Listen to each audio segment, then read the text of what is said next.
جبار عايزك تثبت محضر بالحاله دي ارجوك.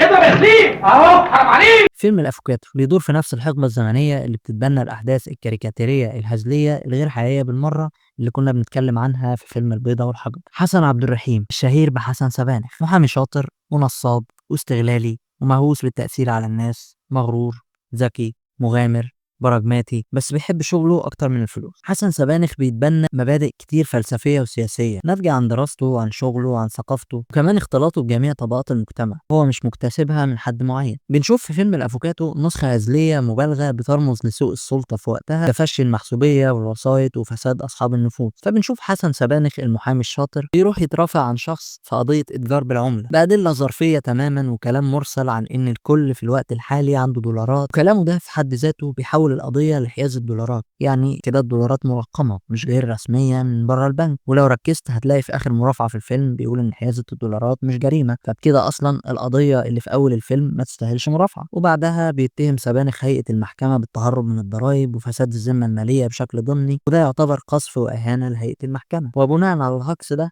المتهم بيخرج براءة وسبانخ بيتص حكم شهر. وطبعا بما ان سبانخ انسان مغامر فهو كان قاصد يجازف المجازفة دي علشان يدخل السجن ويتقابل مع سليم ابو زيد صاحب مراكز القوة ورجل الاعمال حسونة محرم ويتلاعب بيهم ويسترزق منهم. بس المجازفة دي كانت ممكن توصل لسنتين حبس مش مجرد شهر، وكان ممكن يتوقع عليه جزاء تأديبي من نقابة المحامين يوصل لفصل نهائيا. ملحوظة، أنا خريج حقوق يا جماعة بالمناسبة يعني. عمرك اكلت السبانخ؟ ما احبش الصبانخ، جربها يا حبيبي. بيتقابل سبانخ مع حسونة محرم اللي محكوم عليه ب 99 سنة سجن في تهمة إتجار بالمخدرات، وبيتفق معاه إنه هيعمل له نقض للحكم ويعيد المرافعة ويخرجه منها. وطبعا حسونة محرم قاعد في زنزانة 7 نجوم والحكومة بتخدم عليه وبتاخد منه الأوامر، وجايبين له صوفيا لورين تعيش معاه في قلب الزنزانة. بتكون استراتيجية حسن سبانخ لتبرئة حسونة إنه يطعن بتلفيق المخدرات دي. طب إزاي؟ عن طريق إنه يجوز حسونة من أخت مراته عطية ويضربوا قسيمة جواز بتاريخ قديم مش عارف إزاي هتخيل على المحكمة بس ماشي. وبعدين يصوروا سليم أبو زيد كظالم وإن هو اللي لفق المخدرات دي لحسونة. طب إزاي؟ هيقولوا ان سليم كان بيحاول يتعدى على مرات حسونه دي، ولما رفضت هددها. ابتدى بقى يلف ويدور عليا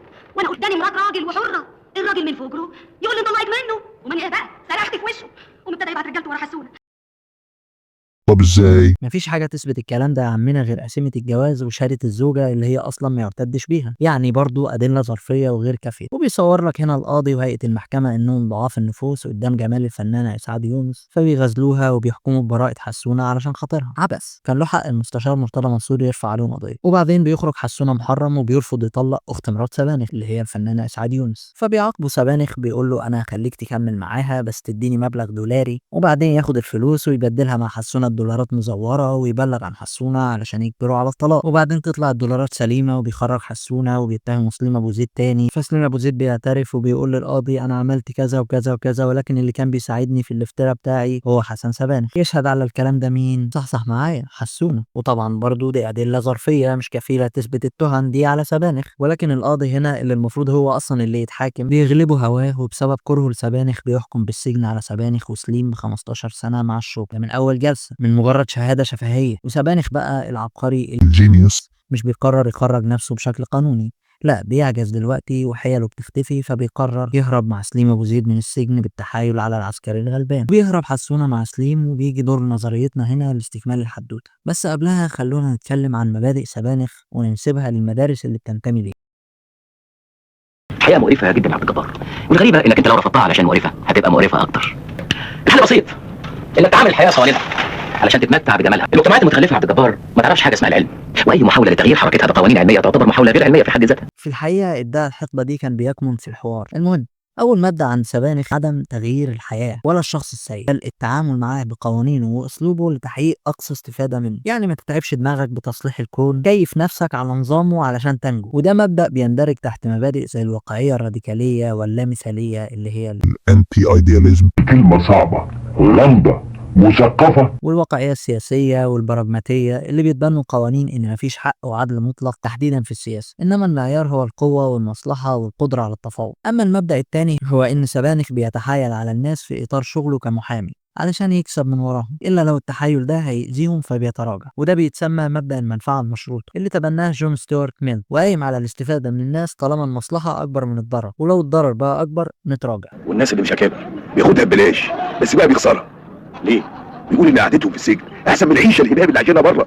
المبدأ الثالث هو رؤية سبانخ لأن السجن أفضل للمقهورين أو الفقراء والغلابة، أفضل من الحياة الحرة اللي مليانة غلاء وشقاء، لأن السجن بيوفر لهم الستر، وده مبدأ ميشيل فوكو واسمه السياسة الحيوية. السجن فيه هو مش عقاب، هو وسيلة لإدارة الفقراء وتفريغ الشارع من العاطلين والمهمشين. يتحول السجن لدار رعاية كبيرة قصرية. واللي زيك ممكن يبقى ما عندوش شرف. غلط. اللي زي لازم يكون شريف، لان زباينه حراميه ومرتشين وتجار مخدرات. واحد منكم يقع تتلموا كلكم وتدافعوا عنه. عشان كده ما اقدرش اضحك على واحد منكم. اللي تعيش ده لو ما اتقطعتش رقبتك. شفت بقى كده الاخوه. والمبدأ الرابع هو رؤية مشوهة من سبانخ عن الشرف. أنا لازم أكون شريف لأنك تقدر تأذيني وأنت أقوى مني، فلو خدعتك أو غدرت بيك هتشرحني. وده مفهوم معكوس للشرف، لأنه حول الشرف من مفهوم ضميري مش مشروط بعقاب لسلوك بيتجنبه خوفا من قوة الطرف اللي قدامه اللي أكبر منه في القوة. يعني كأنه بيقول أنا شريف لأني خايف من قدراتك، وده الوعي المزيف اللي اتكلم عنه كارل ماركس. ويعني ما كارل ماركس كان مربي دقن، ولا عايز تقول ان ماركس كان اخوان المسلمين راخ؟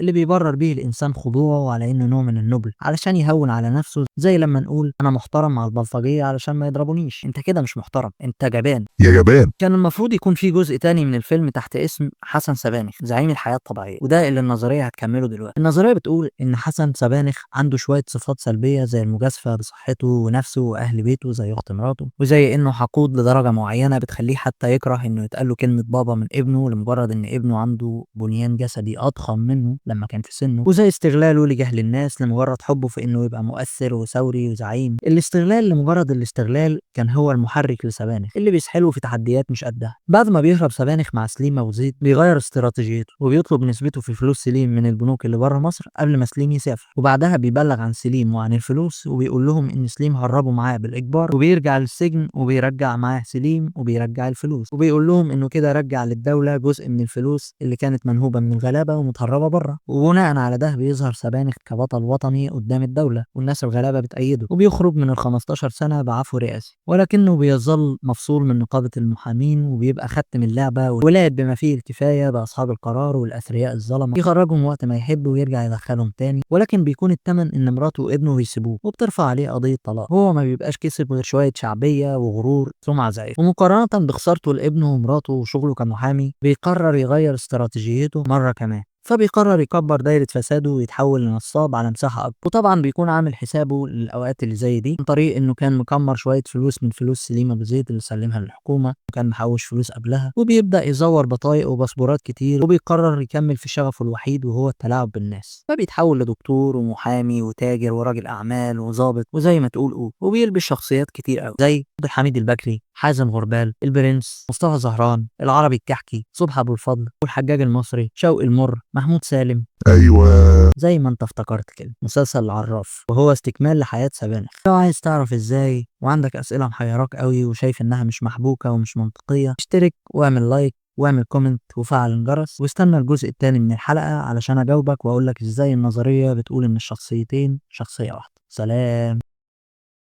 طبعا انت لو شايف برضو ان خروجه من السجن بعد هروبه مع سليم وتسليمه لسليم بفلوسه مش منطقي، هقول لك انا بكمل سلسله السبهلله اللي كان بيرمز بيها الفيلم للاجواء والسجن والفساد وقتها. طبعا فلوم رأفت الميهي، يعني ما تلومنيش يا اسطى، يعني بعد اذنك كل مره بقى هقعد اقول لك الكلام ده، يعني انت المفروض كبير وعاقل وفاهم الكلام. يلا سلام.